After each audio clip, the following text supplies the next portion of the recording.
Hey guys, welcome back to the channel. Today I'm going to be doing a little bit of a different kind of video. As you can see, I'm on camera today, so today we're going to be making some carnivorous plant soil. So tutorial on how to do that. So as you can see, the ingredients I'm just going to be using is some peat moss, good old peat moss, and also some perlite. Some people like to add sand to their soil, which you can definitely do if you want to go like above and beyond and stuff. But I'm just going to keep it pretty basic and simple. Just peat moss and perlite will work, but if you want to add sand or anything like that, you can, like, have at it. But, yeah, so what you're going to need is obviously the materials you're going to be using, which I'm using peat moss and perlite. You're also going to need different types of buckets, so you can rinse the soil, because you do need to rinse this to make sure there's no nasties or anything that would hurt these carnivorous plants. Also going to need one of these, which is a TDS meter. You can get these from Amazon. Your TDS meter, you want to use these to make sure that you test your water, because you don't want test the water that comes out of these guys, because you don't want to make sure that it's clean for these carnivorous plants.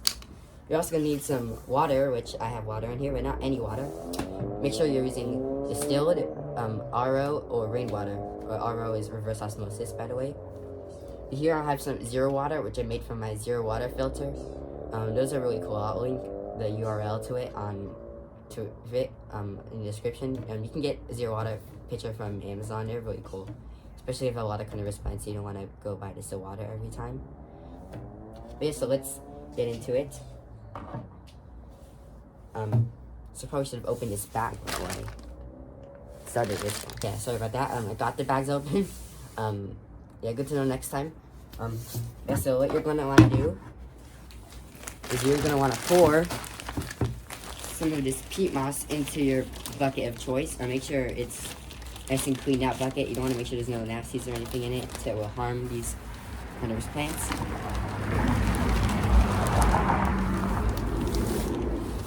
There we go. As you can see, just fill as much as you need.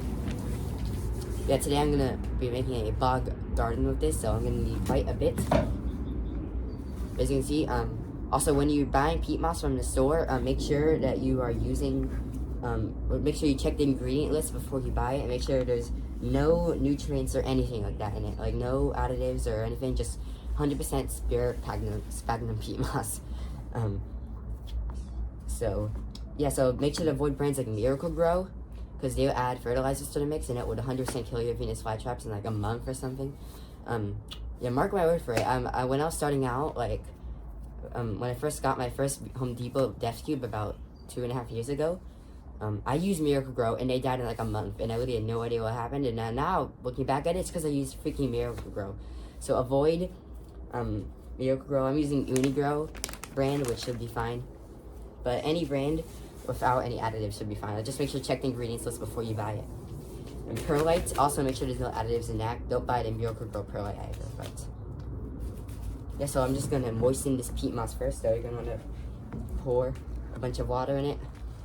Peat moss is very difficult to moisten at first. If you use hot water, it will moisten faster, but I'm not.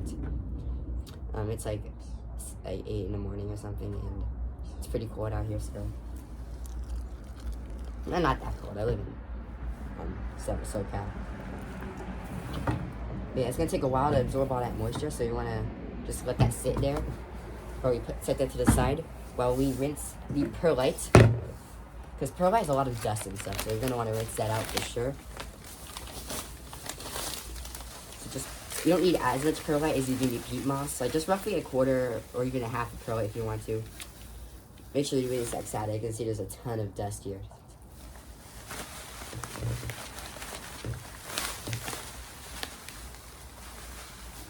Should be good. Shoot, I spilled the perlite everywhere now. So after you got that perlite in your bucket of choice, yeah, make sure it's a nice and clean bucket. Rinse out your buckets first if you're using it for anything else other than this. You're also going to want to moisten this too, because you're going to want to, again, with distilled purified water, whatever you're going to use, it's not tap water. Tap water will kill your plants. Yeah, just going to, yeah, I saw all the dust that was flying off when I was pouring it. You want to make sure to get rid of all of that dust. So your hands are going to get dirty, but it's gardening. You can wear gloves if you want, but I honestly do not care. Yeah, you're going to have a second bucket on hand so you can pour all that dirty water out too. You can even rinse twice if you want to, just to make sure but I'm not going to. Well, I might. Depends on how dusty this also is. So as you can see, it actually absorbed all that water like right away. So there actually is none of that water left.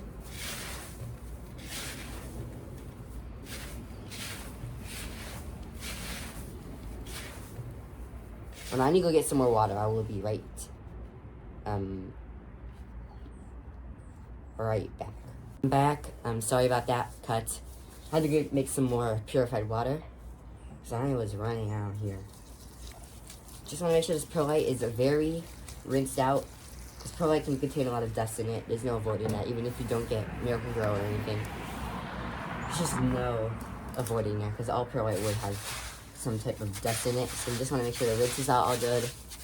Maybe you can have like a paper towel or some type of rag nearby because your hand's going to get dirty. Unless you use gloves, but I'm stupid and I don't use gloves. Just want to make sure that perlite looks nice and clean in there. Well, your peat moss is moistening, because peat moss will definitely take a good few minutes to moisten. And you have to get in there and dig it in it like this and just like force it to absorb that moisture, because it is so slow.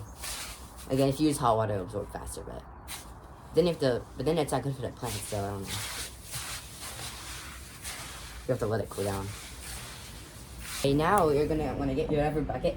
This bucket's not very clean, but I'm not gonna use it to mix, so I'm just gonna use it to dump all its dirty water out. So it's already dirty, so it doesn't matter.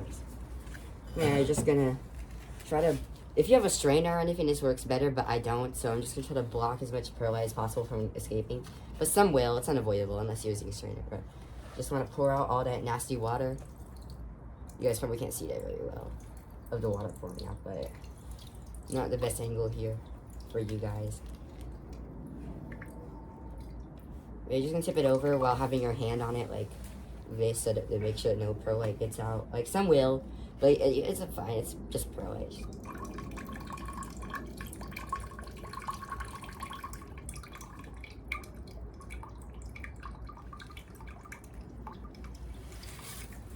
Shoot, I just dumped all that in there. Sure.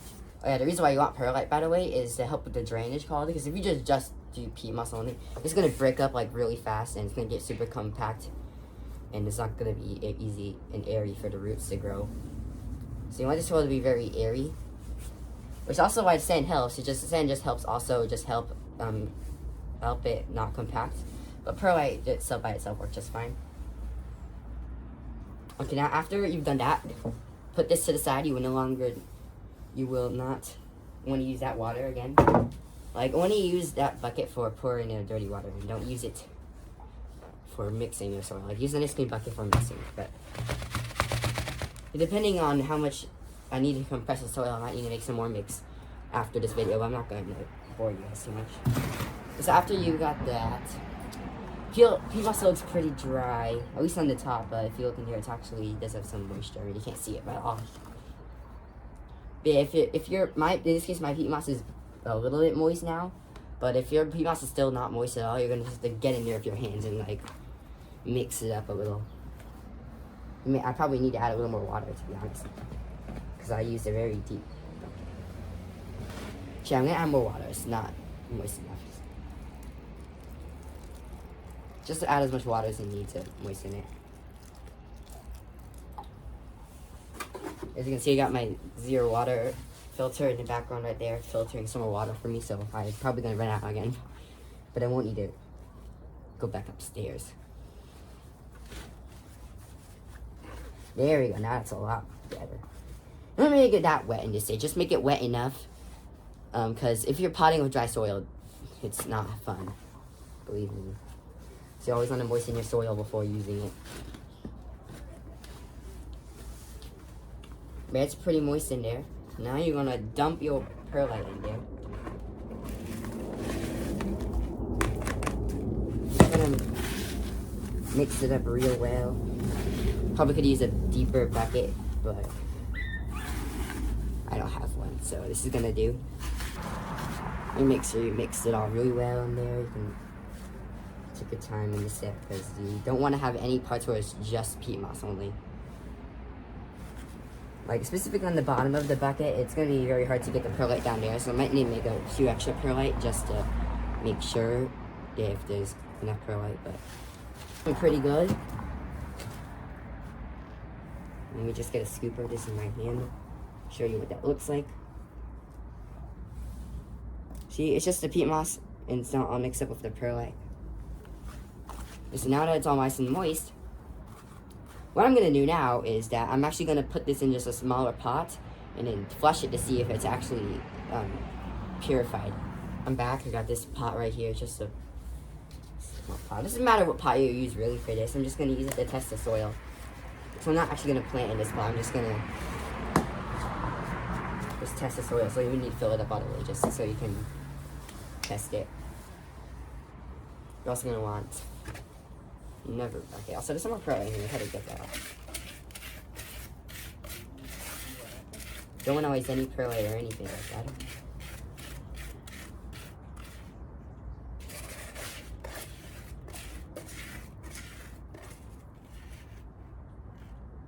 Okay, I'm gonna go rinse this bucket out. I'll be right back. Now just take your pot and just put water through it and let that water drain out through the bottom into the bowl that you're using, so that way you can test your water to make sure it's good. Well, because this is zero water and you're 100% zero water, this would read. And now I'm just letting it filter through the bottom, as you can see. And then I'm gonna test that water coming out with the TS meter, make sure it's pure, 100% pure water. Because I don't want to kill my plants like this. Because if you don't rinse it out like this, or test it first, then you're definitely gonna wanna. It's definitely one good way to kill your plants. Spend a lot of money on these plants too. I don't want to let them die. I got your TDS meter. In this case, this TDS meter actually came with the zero water filter. So if you do order the zero water filter, you're not gonna need to buy a TDS meter separate. You just click the on button, and then the fully test it, just click the hold button. But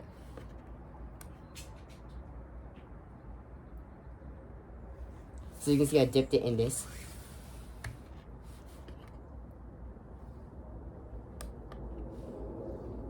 I don't know if you can see it here, but it reads 71, which isn't too bad for these plants. They can handle that.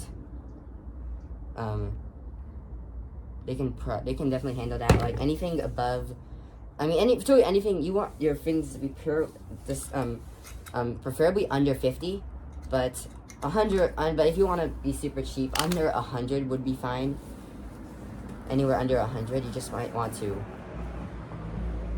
you know, change it out a little more often. But in this case, I do want it to be more of a permanent setup. Do that again. Just do that over and over.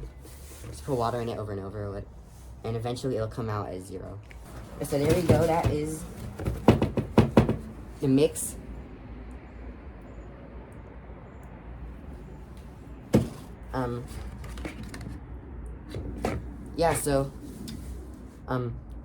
So that's pretty much it for this video. How to make carnivorous plant soil mix. As it is in the title, this mix should work with Venus flytraps, Sundews, Sarracenias, and even things like Darlingtonia and Cephalotus. It should work out good for. Okay, the sun's kind of shining now. But yeah, so that's it for this video. Yeah, that's it for this video. If you enjoyed this video, like and subscribe. I'm going to be posting another video here soon about making the bog garden. So make sure to subscribe and look out for that. Yeah, I will see you in the next video.